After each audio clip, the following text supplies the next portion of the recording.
There's something else I wanted to ask you all about. You've written and spoken on relationships and dating. I hear all the time, Father, how do I meet somebody? What do you tell people, Lisa, about these young people want to get married, they have trouble finding somebody? The first thing I tell them is, it's hard. I'm so sorry. Because it is. It's so hard right now. Things look so different than they did. It used to be our parish communities were a lot stronger, a lot more, together in your community is kind of where you look to find your spouse. And now people are so dispersed and it's very different. So you have to be more creative and you have to be more intentional. And it means sometimes making a sacrifice. You might need to drive to get to that Catholic young adult event. And I know sometimes those get a little bit of a bad rap. It's like, oh, that's just like the Catholic meat market, It's like, oh, I don't want to go there. Yeah. But you have to go where the people are that you want to meet. I heard one Protestant pastor say, unless you're going to marry the UPS man, you got to get out there and meet people. Right. That's right. Yeah. Especially because so many people are working from home now too, and they're not getting out. And so I think you have to be intentional. You have to find that Bible study, even if that means driving a bit. Yeah. And we also found a lot of people have had success through online dating websites. And one of my best friends found her husband through, I think it was Catholic Singles.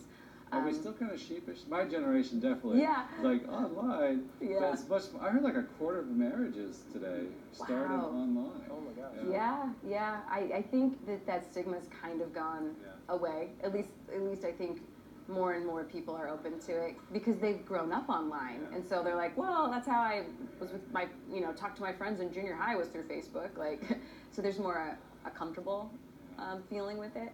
But, you got to be smart about it. And not everybody on all those sites is, exactly what you're looking for. But it's all a part of the process. Yeah. And it's being intentional.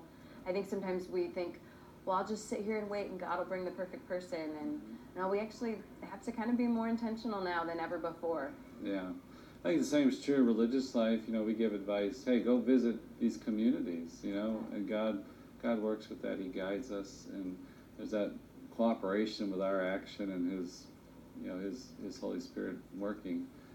I remember years ago reading and hearing you talk about some of the temptations sometimes for women in the relationship is emotional use.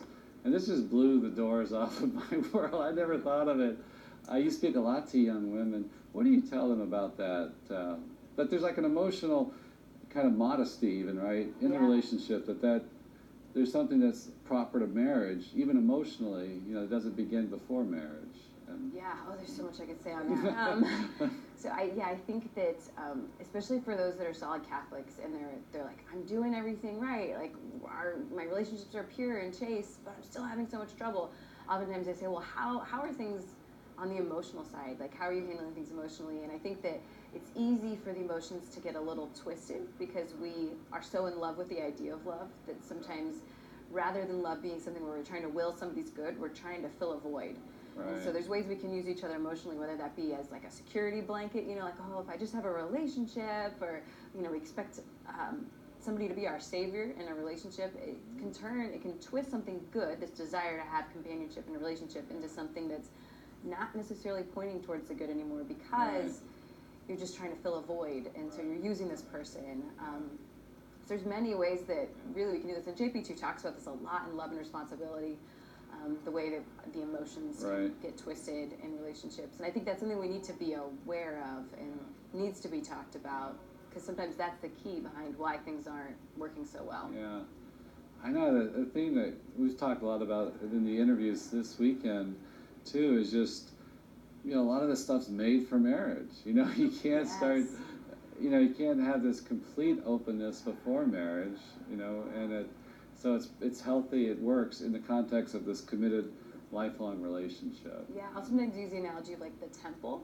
At the time, the temple of Jesus' time had these different courts, and depending on who you were, depending on how close you could get to the center, to the heart of hearts, the holy of holies, and it's kind of like our hearts, like we need to be aware of who we're letting in, to how close they're getting to the intimacy of us. And there are some places that are reserved for marriage, and I think sometimes we just desperately want to have a connection, and it's like, I'll just throw open all the curtains and just come on in, and then it doesn't feel so sacred in there anymore when so many people know all the intimacies of your heart. And so there needs to be a a proper progression of emotional intimacy as a relationship gets closer, and some things aren't saved for marriage.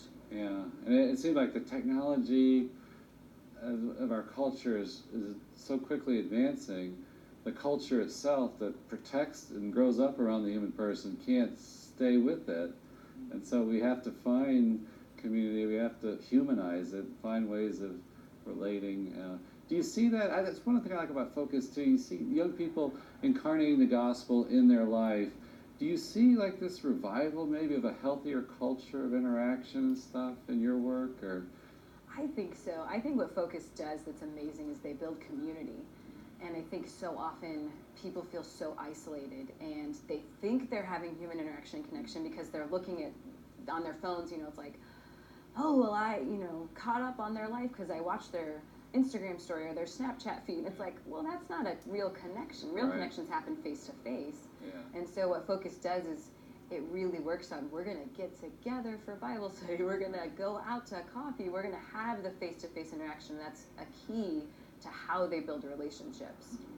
And I think when in that culture, there's such a hunger for it. So then when you encounter someone who lives real life, who invites you into that life, that says, this is what it looks like day to day, week to week, month to month, people go, oh my gosh, here's someone who actually can show me life. Someone who I don't just see a fake image on social media, or just, it's something from a movie, but it's actual, like you said, incarnate. So whether it's the family viewing that, whether it's just the faith viewing that, it's so important that people see that in real life because they're hungry for it because they don't have it.